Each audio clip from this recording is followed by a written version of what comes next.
The Coastal Flood Hazard Exposure, following the Risk and Vulnerability Assessment conducted by the Pacific Disaster Center, PDC, indicated via graphical data that 12% of Guyana's population are susceptible to coastal flooding by 2050. The data further shows coastal flooding hazard zone areas that will be inundated by 2050. Example, Essequibo Islands and West Demerara of Region 3.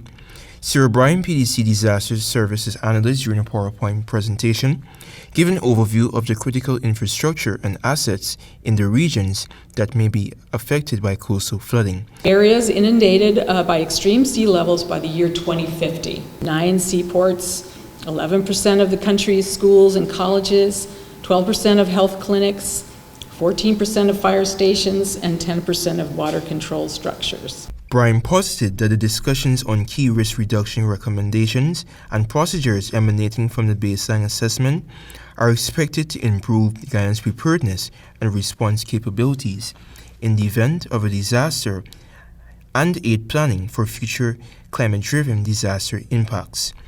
The drought hazard and extreme hazard exposure indices also show 39% and 98% respectively of the populace that will be affected by 2050. PDC Director of Global Operations Aaron Huey, citing the economic implications of natural disasters locally and internationally, vowed to continuously provide disaster risk management training to local counterparts in tandem with the CDC to procure sufficient financing for these imminent events. Capacity. So this is where we don't have enough. We can't surge effectively. We look at the expanding and growing population in the country, the change in the threat profile, the different hazards that we're facing. This is going to be really important. It is important to note that 92% of Guyana's population will also be exposed to wildfire by 2050.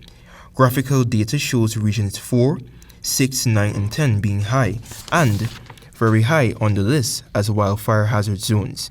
Meanwhile, PDC Latin American Liaison and Disaster Services Analyst Paulo Fernandez proffered these remarks. This part of the analysis will really contextualize the results of the RVA to give us a better understanding of what is really going on in each area. Fernandez noted that Guyana's data on coastal flooding, drought, extreme heat, among others, can be accessed at www.pdc.org.